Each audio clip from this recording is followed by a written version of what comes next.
El príncipe Mohammed se enamoró de la princesa Mahal cuando ella tenía solamente 15 años de edad. Y para mostrar su interés por ella, él le regaló nada más y nada menos que un collar de diamantes. Y aunque tuvo que esperar 5 años, finalmente contrajo matrimonio con ella en una boda espectacular. Desafortunadamente, el emperador, años después, sufriría la peor de las tragedias cuando su amada Mahal no soportó el parto de su 14º hijo. En su memoria, él contrató 20,000 obreros para construir un mausoleo, un monumento para su esposa. Él se desvivió en esta obra arquitectónica. Contrató 20,000 obreros para construir esta sola obra, una obra majestuosa. Muchos piensan que el nombre de esta se debe solamente a la abreviatura del nombre de la emperatriz, pero también significa corona del palacio. Y es que este rey quería darle a su esposa una corona y un palacio, el Taj Mahal, un complejo edificio construido entre 1631 y 1654 en la ciudad de Agra, en la India. Más de 22 años de construcción con los mejores materiales.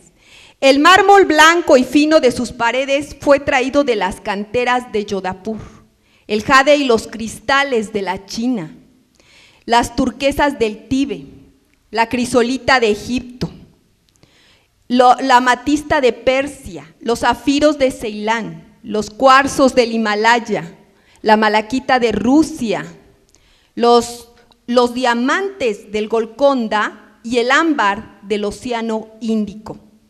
Sin duda que este emperador se esmeró desmedidamente en esta obra arquitectónica, la cual sería un monumento para su esposa y el refugio eterno de ambos.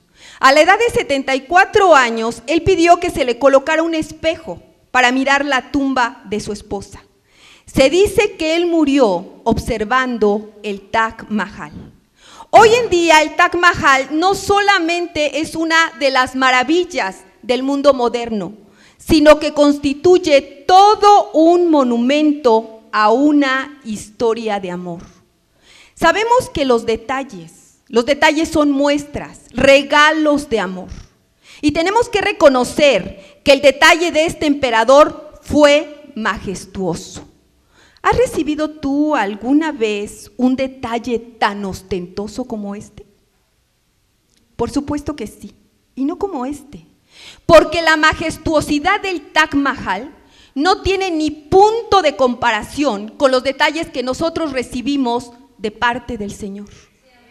Por si no lo has notado, Él edificó una creación colmada de impresionantes detalles para ti y para mí, que muchas veces ni siquiera tomamos en cuenta.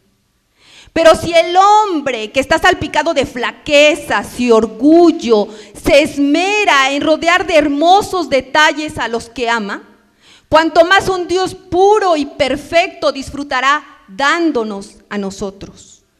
Los detalles de su amor por nosotros están plasmados en cada elemento de la naturaleza. Y sin duda que el Señor se esmeró desmedidamente, porque podríamos existir con mucho menos. Podría habernos dejado en un mundo plano y gris y no habríamos sabido establecer la diferencia. Pero no lo hizo así.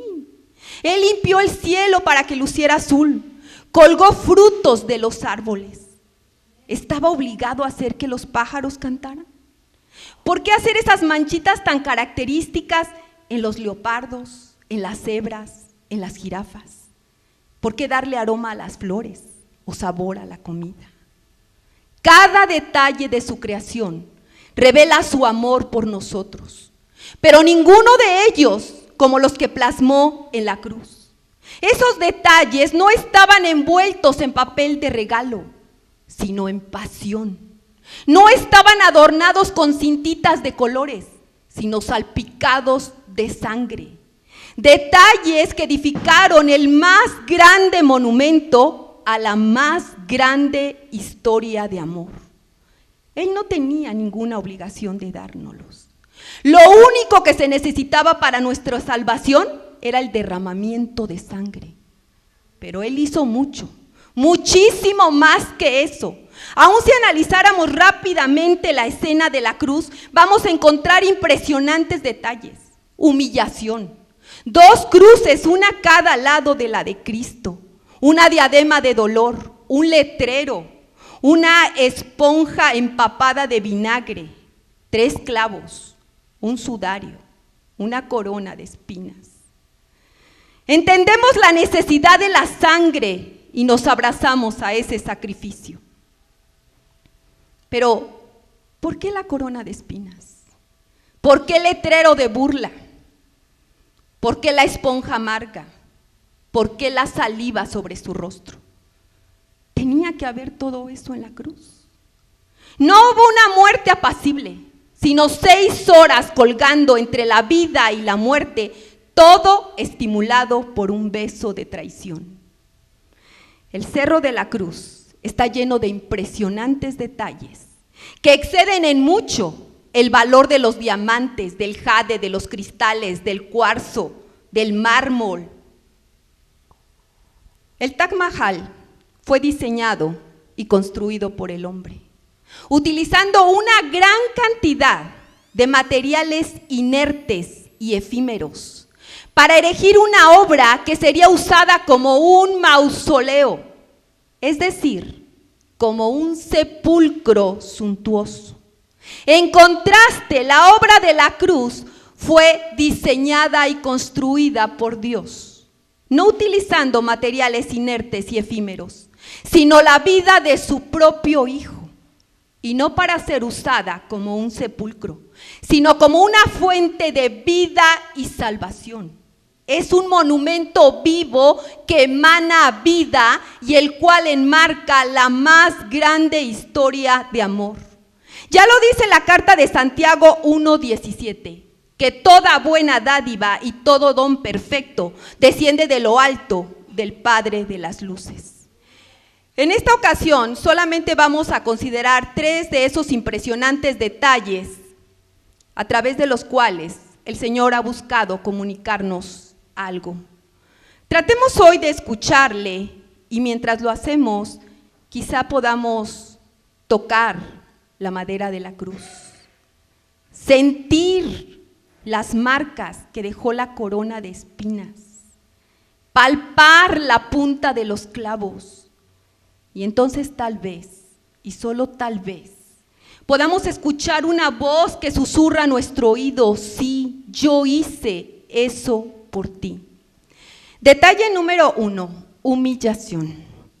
Seguro es que tú conoces la historia de la Bella y la Bestia. Y también sabes que hubo un tiempo cuando el rostro de la bestia fue el de un apuesto príncipe y su palacio agradable. Pero eso fue antes de la maldición, antes de que las sombras cayeran sobre el castillo. Y desde entonces, él se recluyó con sus colmillos retorcidos y su horrible carácter.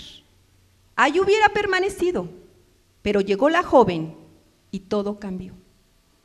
¿Te has preguntado alguna vez qué habría pasado si la joven no hubiera llegado o si ella no le hubiera puesto atención?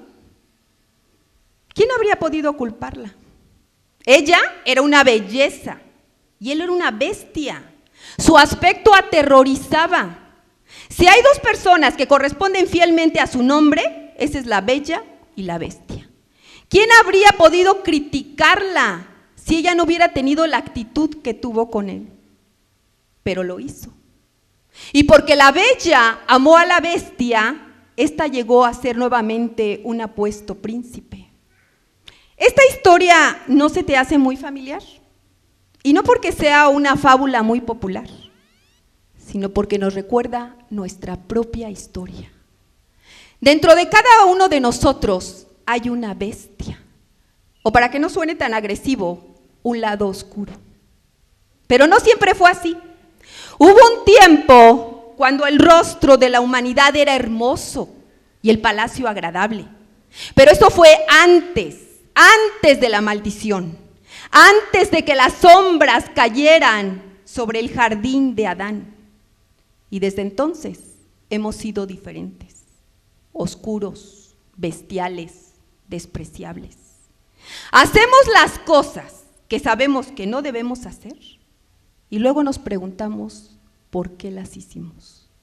No hago lo que quiero, sino lo que no quiero, eso hago. Yo creo que a todos alguna vez nos han aplicado estas palabras del apóstol Pablo. ¿Y sabes? Pablo no fue el único personaje bíblico que tuvo que enfrentarse a la bestia que llevaba dentro. Difícilmente podemos encontrar una página de la Escritura donde el hombre no muestre su lado oscuro. Por citar algunos, ahí tenemos a Saúl persiguiendo a David, a Siquem violando a Dina, a Herodes asesinando a los niños de Belén, a otro de los Herodes dándole muerte al primo de Jesús. Pero sin duda que la maldad de la bestia nunca fue tan grande como el día en que Cristo murió. ¿Lo recuerdas? Herodes quería montar un espectáculo. Pilatos quería quitárselo de encima. Y los soldados querían sangre. Así que azotaron a Jesús. El azote legionario prácticamente desprende la piel. De modo que cuando le soltaron las manos y él se desplomó, estaba muy cerca de la muerte. Lo primero que los soldados hicieron fue azotarlo. Lo tercero fue crucificarlo. ¿Qué crees que fue lo segundo que hicieron? La tarea de los soldados no era otra que llevar al nazareno al cerro y ejecutarlo. Pero ellos tenían otra idea en mente antes de llegar ahí: humillarlo. Los azotes fueron ordenados por la autoridad, lo mismo que la crucifixión. Pero ¿quién puede encontrar placer en escupir a un hombre medio muerto? Ciertamente el escupir no puede herir tu cuerpo. Se escupe para hacer daño en el alma, y ahí sí que tiene efecto. Los soldados se engrandecían a través de empequeñecer a Jesús. El humillar es un acto común de la bestia. ¿Acaso no hemos hecho lo mismo? Sí, tal vez podríamos decir: yo jamás he escupido a nadie, pero ¿no hemos hablado mal de alguien? ¿No hemos calumniado? ¿No hemos levantado nuestra mano impulsados por la ira? ¿No hemos quitado nuestra vista con arrogancia? ¿No hemos hecho sentir a alguien mal por sentirnos nosotros bien? O en general, cualquier acto de agresión, ofensa que hayamos hecho contra otro. Eso es lo que los soldados hacían con Jesús. Cuando tú y yo hacemos algo similar, se lo estamos haciendo al Señor. Recuerda que Mateo 25:40 nos dice: de cierto te digo que en cuanto lo hiciste a uno de estos hermanos más pequeños, a mí lo hiciste. Como tratamos a los demás, así tratamos también al Señor. Tal vez no nos guste escuchar esto, pero debemos enfrentar el hecho de que hay algo bestial dentro de cada uno de nosotros. Hay ocasiones cuando algo o alguien nos lleva a hacer cosas que a nosotros mismos nos sorprenden y luego nos preguntamos: ¿qué hay dentro de mí? Para esta pregunta, la Escritura tiene una respuesta de 6 letras: pecado. Por naturaleza somos hijos de ira. No es que no podamos hacer lo bueno, lo hacemos, pero no dejamos de hacer lo malo. Hay vileza en nuestro corazón, el centro de nuestro ser es egoísta y perverso. David escribió: en maldad he sido formado y en pecado me concibió mi madre. Nacemos con una tendencia a pecar. La Escritura lo dice bien claro: como ovejas nos hemos extraviado, no hay justo ni aún uno, todos han pecado y no han alcanzado la gloria de Dios. Tal vez no estemos de acuerdo con tan fuertes afirmaciones. Quizá podríamos mirar a nuestro alrededor y decir, comparado con este o con aquel, yo soy una persona decente. Sin embargo, la medida de santidad no se encuentra entre los seres de la tierra, sino en el trono del cielo. Dios mismo es la medida. Nuestros actos son rudos. No hacemos lo que queremos. No nos gusta lo que hacemos. Y lo que es peor, si es que puede haber algo peor, no cambiamos. Tratamos, sí que tratamos, pero como dice el profeta Jeremías, ¿mudará el etíope su piel o el leopardo sus manchas? Así también pueden ustedes hacer bien estando habituados a hacer mal. El apóstol Pablo coincide con el profeta cuando dice, por cuanto los designios de la carne son enemistad contra Dios, porque no se sujetan a la ley de Dios, ni tampoco pueden. ¿Aún te parecen muy fuertes estas afirmaciones? Entonces pregúntate si podrías vivir un día sin pecar, solo 24 horas, ¿no? ¿Qué tal una hora? ¿Estaríamos en condiciones de prometer que los siguientes 60 minutos tendremos solamente actos y pensamientos puros? ¿Sabes? No llegaríamos ni a 5 minutos. Tenemos un problema. Somos pecadores. Y la paga del pecado es la muerte. ¿Qué podemos hacer? Dejemos que la saliva simbolice la inmundicia en nuestros corazones. Y luego veamos qué hace Jesús con nuestra inmundicia. La lleva a la cruz. A Jesús lo escupieron cuando compareció ante el Sanedrín. Luego los soldados hicieron lo mismo después de su juicio ante Pilatos. Jesús había predicho que sufriría este trato despreciativo, con lo que se cumplirían las palabras del profeta Isaías. Di mi cuerpo a los heridores, mis mejillas a los que me mesaban la barba. No escondí mi rostro de injurios y esputos. Mezclado con su sudor y su sangre estaba la esencia de nuestro pecado. Uno se pregunta, si a Jesús le ofrecieron vinagre para su garganta, ¿por qué no un paño para su rostro? Simón cargó la cruz de Jesús, pero no limpió su rostro. O los ángeles, ¿no podían los ángeles limpiar el rostro de Jesús? Podían, pero él no les dio la orden para que lo hicieran. Por alguna razón, aquel que escogió los clavos también escogió la humillación. Además de la esponja amarga y la corona de espinas, soportó sobre su rostro la saliva del hombre. La bestia se atrevió a arrojar sobre él el más brutal de los insultos. La bestia se atrevió a escupir a su creador. ¿Cómo pudo soportar tan profunda humillación? Si con una sola mirada de enojo hubiera podido consumirlos a todos. Sin embargo, no puso resistencia. ¿Por qué? ¿Será que él pudo ver la belleza que había en la bestia? En la fábula, lo único que la bella hace es besar a la bestia. Pero en la escritura, la bella hace mucho más. Se hace la bestia para que ésta llegue a ser la bella. Nosotros como Adán estábamos bajo maldición. Jesús cambia lugar con nosotros y se pone a sí mismo bajo maldición. El que estaba sin pecado tomó la forma de pecador para que nosotros pecadores tomáramos la forma de santos. Él hizo eso por nosotros. ¿Te has preguntado alguna vez qué habría pasado si la bella no hubiera venido? ¿O si la bella no se hubiera interesado por nosotros? Hubiéramos permanecido siendo bestias. Pero la bella vino y la bella se preocupó por nosotros. Su humillación es uno de esos impresionantes detalles que fueron plasmados en la escena de la cruz. Pero hay más. Detalle número 2.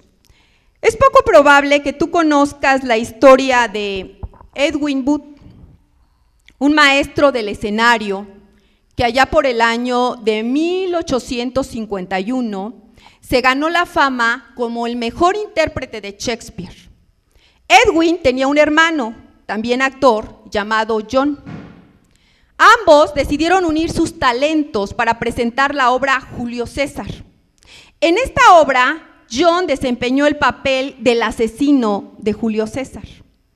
¿Quién diría que tiempo después llevaría el papel a la realidad?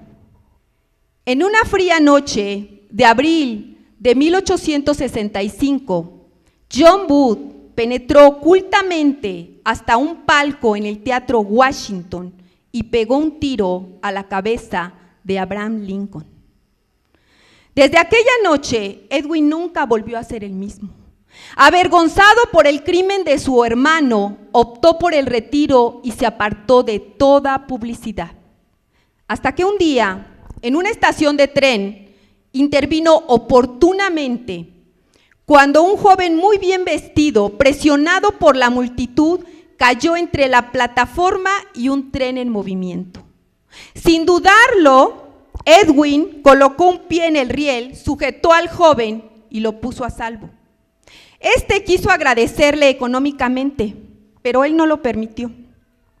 Parecía que el incidente pasaría inadvertido, pero semanas después, Edwin recibió una carta donde se le agradecía haberle salvado la vida al hijo de un héroe de los Estados Unidos, Abraham Lincoln. ¡Qué ironía!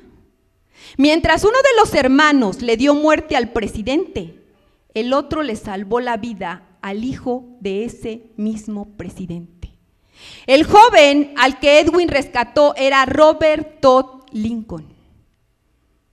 Edwin y John Wood, hermanos, hijos de la misma madre y del mismo padre, con la misma profesión y pasión, solo que uno escogió la vida y otro escogió la muerte. ¿Por qué ocurren cosas así? No lo sabemos, pero ocurren. Lo que sí sabemos es que esta historia tiene antecedentes ancestrales. Abel y Caín, ambos hijos de Adán y Eva. Abel escoge a Dios y Caín escoge matar, y Dios se lo permite. Abraham y Lot, ambos peregrinos de Canaán. Abraham escoge a Dios y Lot escoge Sodoma, y Dios se lo permite. Saúl y David, ambos reyes de Israel. David escoge a Dios y Saúl escoge el poder, y Dios se lo permite.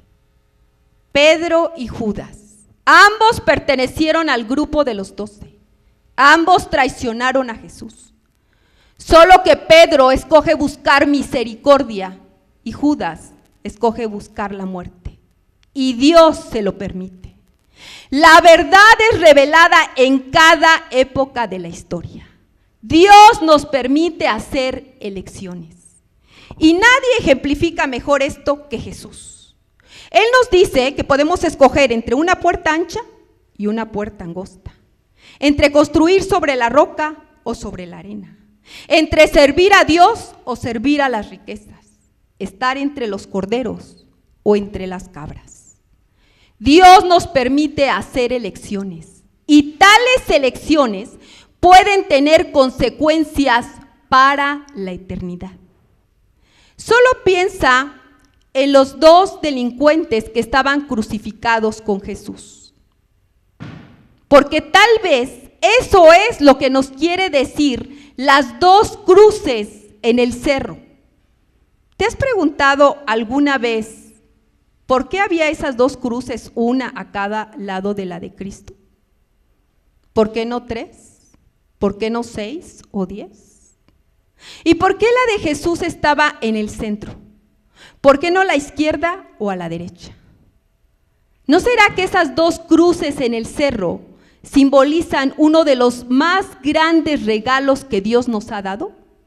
El don de elegir. Si lo piensas, estos criminales tenían mucho en común.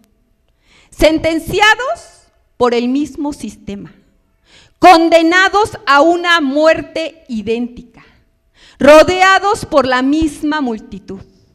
con la misma cercanía a Jesús. Incluso ambos empezaron con el mismo sarcasmo. Mateo 27:44 nos dice que los ladrones que estaban crucificados con él lo injuriaban.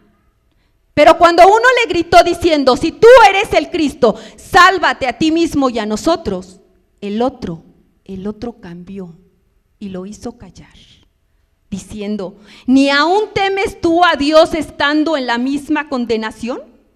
Nosotros a la verdad justamente padecemos, porque recibimos lo que merecieron nuestros hechos, mas ningún mal hizo.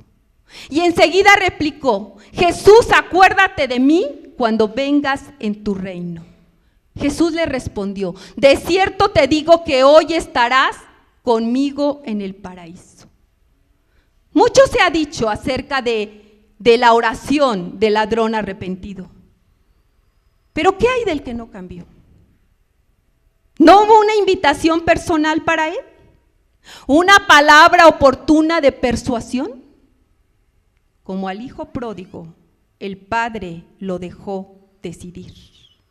Los dos delincuentes tuvieron la misma oportunidad. Estuvieron a la misma distancia de Jesús y ante ambos Jesús guardó silencio. Hay ocasiones cuando Dios guarda silencio, dándonos con ello el honor de decidir. Tal honor tenemos para decidir dónde hemos de pasar la eternidad. Y esto sí que es un verdadero honor, porque hay muchas otras áreas donde no se nos ha permitido elegir. Tú no escogiste tu género, ni a tus hermanos. Tampoco escogiste tu raza ni tu lugar de nacimiento.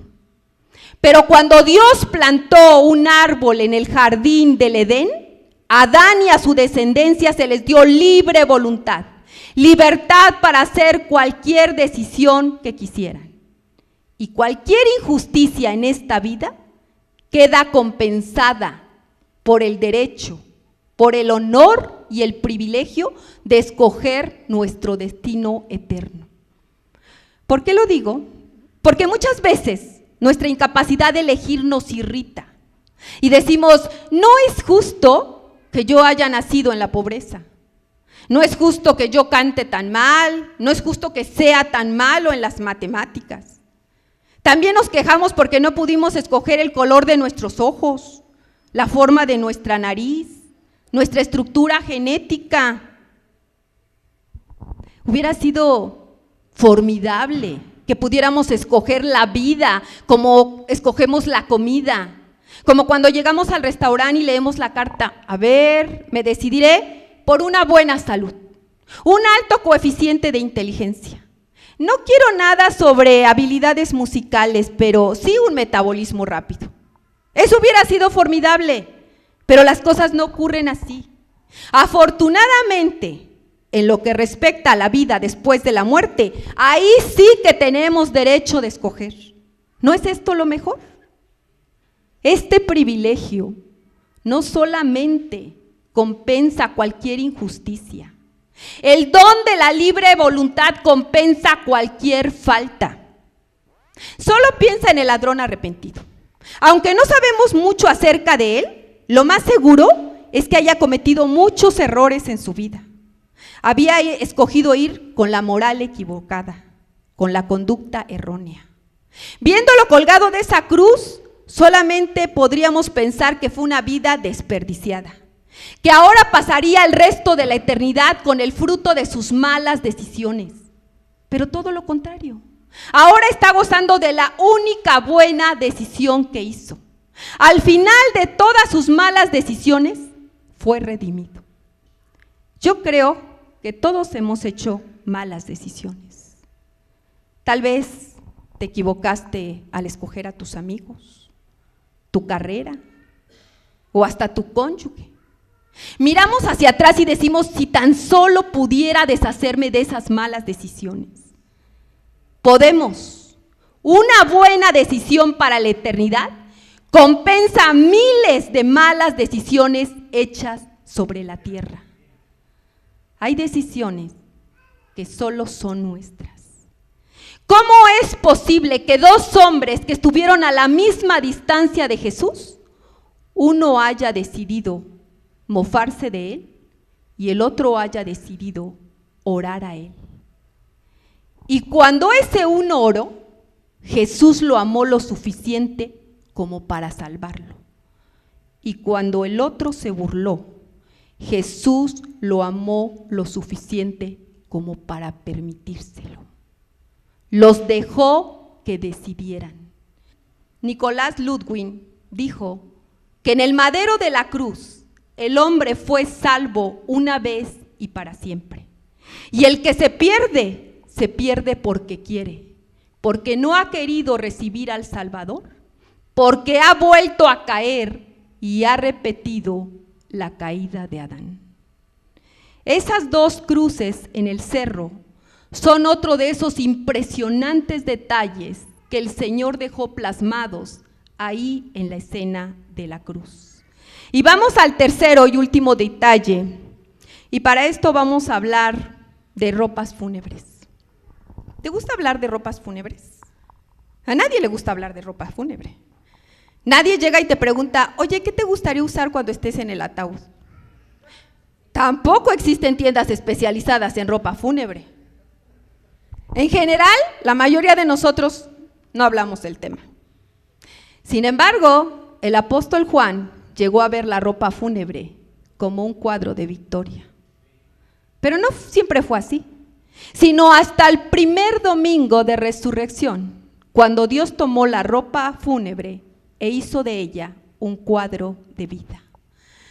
¿Podría Dios cambiar nuestra visión acerca de la ropa fúnebre como lo hizo con la de Juan? Porque para este momento Juan acababa de pasar la peor de las tragedias, la muerte de Jesús. Y yo creo que aquí todos hemos enfrentado la tragedia. Es más, todos hemos recibido símbolos de tragedia. El tuyo puede haber sido una carta de despido, el brazalete de identificación de algún hospital, una cicatriz en el alma o en el cuerpo, el sonido de la cerradura de una celda. Esos símbolos no nos gustan, ni tampoco los queremos. Aflige nuestro corazón con recuerdos de días malos. ¿Podrá Dios tomar esas cosas y hacer algo bueno con ellas? Es decir, ¿hasta dónde podemos llegar con versículos como el de Romanos 8:28? ¿Qué dice Romanos 8:28? Y sabemos que a los que aman a Dios, todas las cosas les ayudan a bien. En otra versión dice, en todas las cosas Dios obra para el bien de los que le aman. En todas las cosas. Esa frase, en todas las cosas, ¿incluirá tumores, estudios dolorosos, mastectomías, tragedia, terremotos y hasta nuestra propia muerte? El apóstol Juan podría contestarnos que Dios puede tornar cualquier tragedia en victoria si esperamos y velamos. Y para probar este punto, él podría hablarnos de un viernes en particular, cuando José de Arimatea y Nicodemo ascendieron el cerro con el cuerpo de Jesús y las ropas fúnebres. Ellos lo envolvieron en las especias y en las telas de lino. El relato de Juan hace referencia a las telas porque para él eran un cuadro de la tragedia del viernes. ¿Podía haber peor tragedia para Juan que un Jesús muerto? 3 años atrás, Juan había dado la espalda a su carrera y apostado todo al carpintero de Nazaret. Al principio de la semana había podido disfrutar de un majestuoso desfile cuando Jesús y sus discípulos entraron a Jerusalén. Cuán rápido habían cambiado las cosas. La misma gente que lo llamaba rey el domingo, el viernes pedía su muerte y la de sus seguidores. Esas telas eran un recordatorio tangible de que su amigo y su futuro estaban envueltos en lino y sepultados detrás de una roca. Juan no sabía lo que tú y yo sabemos ahora, que la tragedia del viernes sería la victoria del domingo, porque el mismo Juan había de reconocer un capítulo después, en Juan 29, que él no había logrado entender de las Escrituras que Jesús debía de resucitar de entre los muertos. Por eso es que lo que hizo el sábado es tan importante. ¿Qué hizo el sábado? No tenemos ninguna información, ningún versículo para leer, ninguna información para compartir. Lo único que sabemos es que cuando llegó el domingo, ahí estaba Juan. Porque cuando María Magdalena vino buscándoles, lo halló a él. Si Jesús estaba muerto, su amigo y su futuro estaban envueltos en tela y sepultados detrás de una piedra, ¿por qué Juan no se había ido? ¿Estaba esperando la resurrección del domingo? No. Hasta donde él sabía, esas manos se habían aquietado para siempre y esos labios se habían silenciado para siempre. Juan no esperaba que hubiera una sorpresa el domingo. Entonces, ¿por qué no se había ido? Si lo más probable es que estuviera temeroso de que los hombres que crucificaron a Jesús vinieran por él, ¿por qué Juan no había salido de la ciudad? Tal vez la respuesta sea pragmática. A lo mejor estaba cuidando a la madre de Jesús. Quizá no tenía a dónde ir. Es probable que no tuviera ni dinero, ni ánimo, ni lugar, o todo junto. O a lo mejor se había quedado porque amaba a Jesús. Juan no siempre entendió a Jesús, no siempre estuvo de acuerdo con él, pero lo amaba. Y porque lo amaba, se quedó ahí. ¿De qué nos habla esto? Nosotros no siempre estamos de acuerdo con Dios, no siempre entendemos lo que Él hace, pero aún así lo amamos para quedarnos. Es decir, ¿qué haces tú cuando estás en la posición de Juan? ¿Cómo reaccionas cuando acabas de pasar por una tragedia? ¿Qué haces cuando en tu vida es sábado? ¿Cómo reaccionas cuando estás en algún punto entre la tragedia del ayer y la victoria del mañana?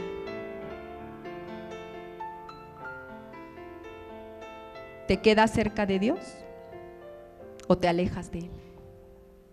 Juan decidió quedarse. Y porque se quedó el sábado, estaba ahí el domingo para ver el milagro. Muy temprano, el domingo por la mañana, Juan y Pedro fueron informados de que el cuerpo de Jesús había desaparecido. Había urgencia en el anuncio de María y en su opinión creía que los enemigos de Jesús se habían robado el cuerpo. Los discípulos salieron corriendo hacia el sepulcro. Juan se adelantó a Pedro, por lo que llegó primero, y lo que vio lo dejó como petrificado a la entrada de la tumba. ¿Qué vio? El lienzo, los lienzos, el sudario que habían puesto alrededor de la cabeza de Jesús estaba doblado y dejado cuidadosamente en un lugar aparte. El original griego nos ofrece una ayuda interesante con respecto a esto, porque Juan emplea un término que quiere decir enrollado, doblado. Es decir, que los lienzos que envolvieron el cuerpo de Jesús no estaban desenrollados, seguían ahí, doblados y enrollados. ¿Cómo pudo ocurrir esto? Si los amigos de Jesús se habían llevado el cuerpo, ¿no se lo habrían llevado con los lienzos que lo envolvían? Y si hubiesen sido los enemigos, ¿no habrían hecho lo mismo? Ahora, si por alguna razón amigos o enemigos habían decidido desenvolver el cuerpo, ¿habrían sido tan meticulosos como para dejar tan ordenadamente las telas desechadas?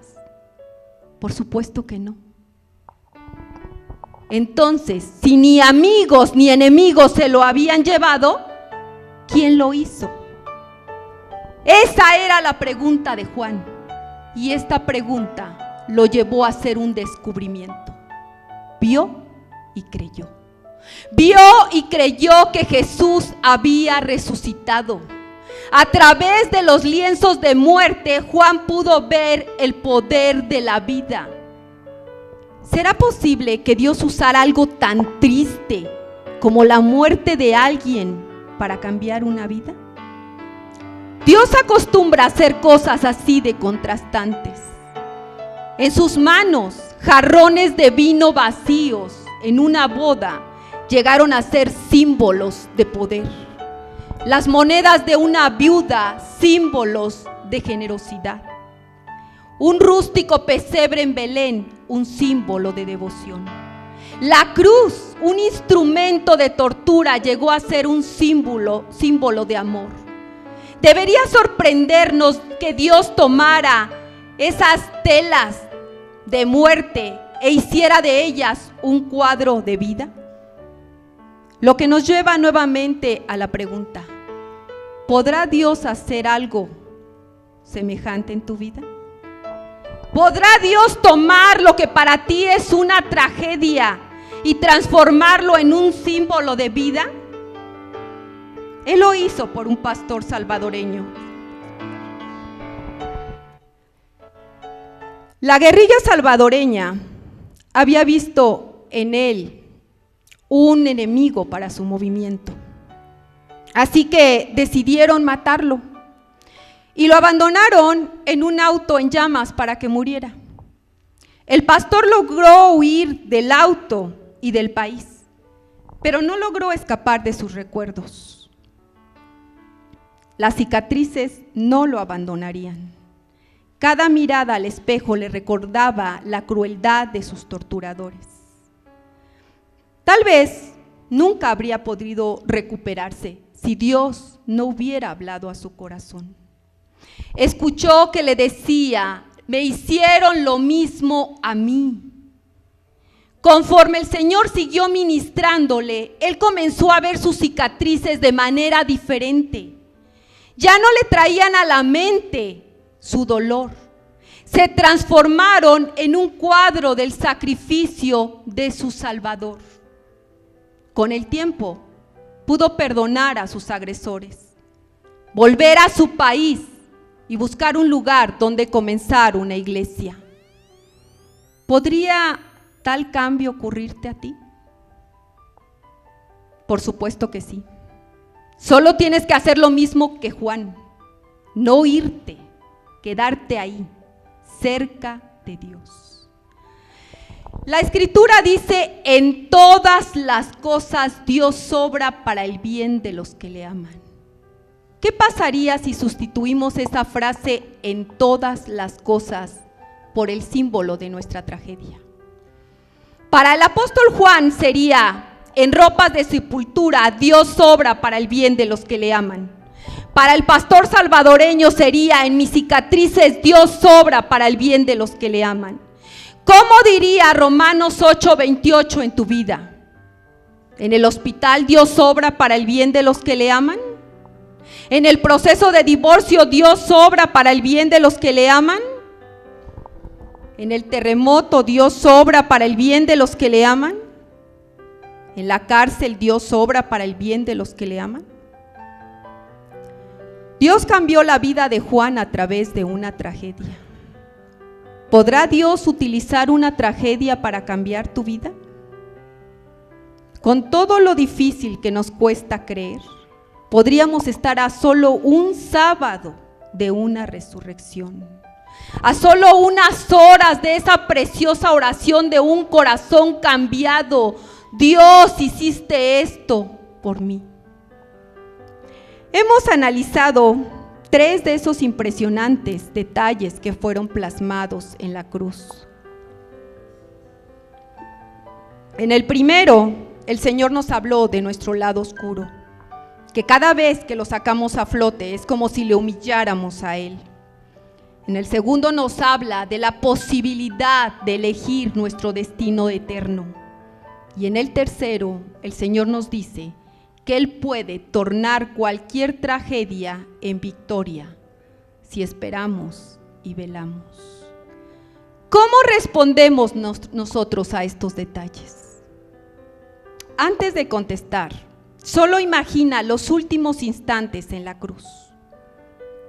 El cerro se ha aquietado, no en calma, pero aquietado.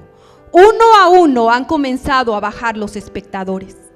Ahora más que nada se escucha el quejido de los 3 moribundos, quejidos ásperos, pidiendo agua. Se quejaban con cada movimiento de su cabeza, cuando trataban de acomodar sus piernas. Pero a medida que los minutos se fueron transformando en horas, los quejidos fueron disminuyendo. Parecía que ya habían muerto. De no ser por su respiración entrecortada, cualquiera habría pensado que en realidad ya no vivían. Y en eso surgió el grito. La parte posterior de su cabeza pegó contra el letrero que tenía escrito su nombre. Se estiró hasta donde los clavos se lo permitieron y gritó: Elí. Su voz sonaba estridente: Dios mío. Haciendo caso omiso de la corriente de dolor, se estiró hasta que sus hombros estuvieron a mayor altura que sus manos clavadas. ¿Por qué me has abandonado? Los soldados lo miraban con asombro. Las mujeres interrumpieron sus lamentos. Algunos decían: está llamando Elías, pero no. Él estaba haciendo una pregunta a los cielos y los cielos le respondieron porque su rostro se suavizó. La tarde cayó mientras él decía lo que habían de ser sus últimas palabras: Padre, en tus manos encomiendo mi espíritu. Al exhalar su suspiro final, la tierra se sacudió violentamente y las rocas se partieron. ¿Con qué nos quedamos? ¿3 clavos? ¿3 cruces perfilándose contra la sombra? ¿Una corona manchada de sangre? Grotesco, ¿no? Que esa sangre no sea de hombre, sino de Dios. Inconcebible, ¿verdad? Que con esos 3 clavos hayan colgado nuestros pecados de una cruz. Absurdo, ¿no lo crees? Que la oración de un canalla haya obtenido respuesta. O más absurdo, que el otro delincuente no haya querido orar. Así culmina nuestra redención. Pero esta es la escena que esperaba el hombre. ¿Cómo esperaba el hombre que Dios nos redimiera? ¿Caballos blancos, espadas llameantes, el enemigo aplastado y Dios sobre su trono? Pero Dios sobre una cruz, con los ojos hinchados, ensangrentado, con una esponja amarga arrojada sobre su rostro y una lanza clavada en su costado. Así es. Dios minuciosamente escogió cada personaje, principal y secundario. Cada detalle fue ordenado por Dios. El Señor no espera que seamos capaces de entender al grado de detalle al que se llegó para el desarrollo de esta proeza. Lo único que el Señor espera es que seamos capaces de responder a ella. ¿Cómo? Haciendo que la cruz de Cristo sea la cruz de nuestras vidas. Y para eso, tú y yo tenemos que llevar algo al cerro. A nosotros no se nos pidió que lleváramos el letrero, ni los clavos, ni tampoco que compartiéramos la corona de espinas, ni que limpiáramos la saliva de su rostro. Lo único que se nos ha pedido es que respondamos al hecho. Por supuesto, no podemos hacerlo. Muchos no lo hacen. Podemos solamente mirar la cruz, analizarla, estudiarla, orar sobre ella. Pero mientras no dejemos algo ahí, no habremos abrazado la cruz. Muchos han reflexionado acerca de lo que Jesús dejó, pero pocos se han preguntado qué debemos dejar de nosotros. ¿Por qué no comenzamos dejando ahí nuestros malos momentos, aquellos malos hábitos? Dejemos eso ahí nuestras mentiras, nuestro egoísmo, las parrandas, las intolerancias, las infidelidades, las traiciones. Dios quiere que lo dejemos todo, cada fracaso, cada caída. ¿Por qué? Porque Él sabe que no podemos vivir con eso. Cada falta en la vida es como una caída. No se puede vivir sin caer y no hay caída sin daño. Pero nosotros intentamos volver al campo de la vida sin curarnos las heridas. Sobre todo cuando no queremos que nadie sepa que hemos caído. Y aparentamos que no tenemos ningún mal. En consecuencia, vivimos con dolor. No podemos caminar bien, ni descansar bien, ni dormir bien. ¿Querrá Dios que vivamos de esa manera? Por supuesto que no. Su promesa para nosotros en Romanos 11:27 es: este es mi compromiso con mi pueblo, quitar sus pecados. Dios hace más que perdonar nuestras faltas, las quita. Lo único que nosotros tenemos que hacer es sencillamente llevárselas. ¿Estás bebiendo demasiado? ¿Estás metido en las drogas? ¿Estás viviendo en la amargura y en el odio por las heridas que has recibido? ¿Estás engañando en tu trabajo, en tu matrimonio? ¿Estás administrando mal tu dinero, tu vida? Si es así, no tratemos de aparentar que no hay nada malo. No tratemos de hacer creer que no hemos caído. Acudamos a la cruz. El primer paso después de una caída debe ser en dirección de la cruz. Si confesamos nuestros pecados, Dios es fiel y justo para perdonar nuestros pecados y limpiarnos de toda maldad. El Señor quiere que dejemos todo al pie de la cruz. No es fácil, replicamos. Entonces Él nos señala y nos recuerda: mira lo que yo hice por ti. Liberémonos de nuestros pecados antes de que nos infecten y nos dominen. La próxima vez que estés preocupado por tu casa, por tu familia, por tus finanzas, por tus hijos, por tu salud, por tu futuro, emprende un viaje mental al cerro. Quédate ahí unos minutos, recordando todo lo relacionado con la pasión. Pasa un dedo por el filo de la lanza. Balancea los clavos en la palma de tu mano. Lee el letrero. Toca el piso manchado con la sangre de Jesús. Sangre que derramó por ti. Lanza que le clavaron por ti. Clavos cuyo dolor sintió por ti. Letrero que dejó ahí por ti. Todo lo hizo por nosotros. Sabiendo todo esto, aún podríamos pensar que Él no tendrá cuidado de nosotros aquí y ahora. El que no escatimó a su propio Hijo, sino que lo entregó por todos nosotros, ¿cómo no nos dará también con Él todas las cosas? Hagámonos un favor. Dejemos ahí, al pie de la cruz, todos nuestros malos momentos, nuestros momentos de ira, nuestros momentos de ansiedad. Dejemos ahí incluso nuestros momentos finales. Porque salvo que Cristo venga antes, tú y yo tendremos un momento final. Un último suspiro. Un momento cuando se cerrarán nuestros ojos y nuestro corazón dejará de latir. En una fracción de segundos podemos pasar de lo que conocemos a lo que no conocemos. Dios puede venir en un momento en que no lo esperamos para llevarnos de este mundo gris que conocemos a un mundo dorado que no conocemos. Y como no lo conocemos, no estamos muy seguros de querernos ir. Incluso nos sentimos mal cuando lo imaginamos.